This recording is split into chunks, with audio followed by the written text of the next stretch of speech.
कि schedule caste, schedule tribe, backward के लोगों को कितनी उनकी आबादी और कितना सम्मान उनको मिल रहा है, कितनी हिस्सेदारी उनको मिल रही है। तो केंद्र सरकार जल्द से जल्द जातिगत जनगणना कराए।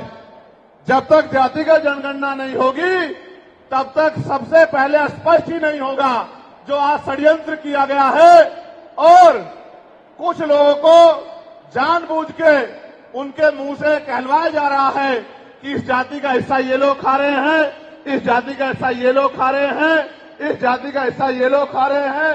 मैं चंद्रशेखर आजाद आपको वचन देके कहता हूं, अपने बहुजन समाज के सामने जातिवार जनगणना कराइए, उसके आंकड़े सार्वजनिक कराइए।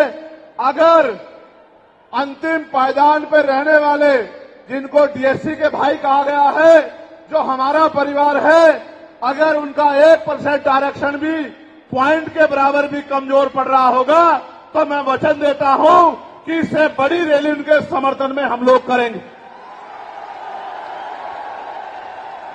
मैं फिर आपसे कह रहा हूं, आप याद करो, जब से इस देश में आरक्षण व्यवस्था लागू हुई है, इस आरक्षण को खत्म करने के लिए चाहे वो कांग्रेस पार्टी रही हो या भारतीय जनता पार्टी रही हो या और कोई मनुवादी दल रहा हो, इन्होंने एडी चोटी के जोर लगाए।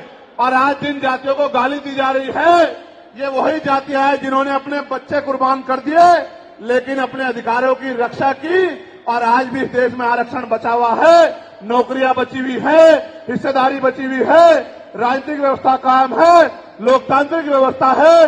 तो धन्यवाद करना चाहिए उन जातियों का जिन्होंने अपने प्राणों का बलिदान दे दिया, लाठी डंडे खाए, गोलियां खाई, लेकिन अपने अधिकारों को छीनने नहीं दिया। सब लोगों को उनका धन्यवाद करना चाहिए। लेकिन दुश्मन का ये षड्यंत्र है और दुश्मन बड़ा समझदार है। दुश्मन जानता है कि 2 अप्रैल 2018 के बाद में ये दलित समाज एकजुट हो गया था। जब दलित समाज एकजुट हुआ तो वो ये सोचने लगे कि इनकी एकता को कैसे तोड़ा जाए। आप और मैं जानते हैं, जब हम मुट्ठी बनकर रहेंगे तो कोई हमारे अधिकारों को नहीं छीन सकता।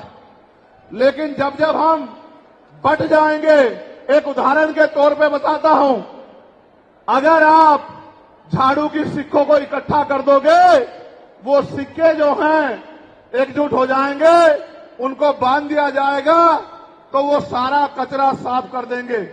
लेकिन अगर वो जो सिक्के होते हैं, अगर आपने उनको अलग अलग कर दिया तो वो कचरा साफ नहीं कर पाएंगे।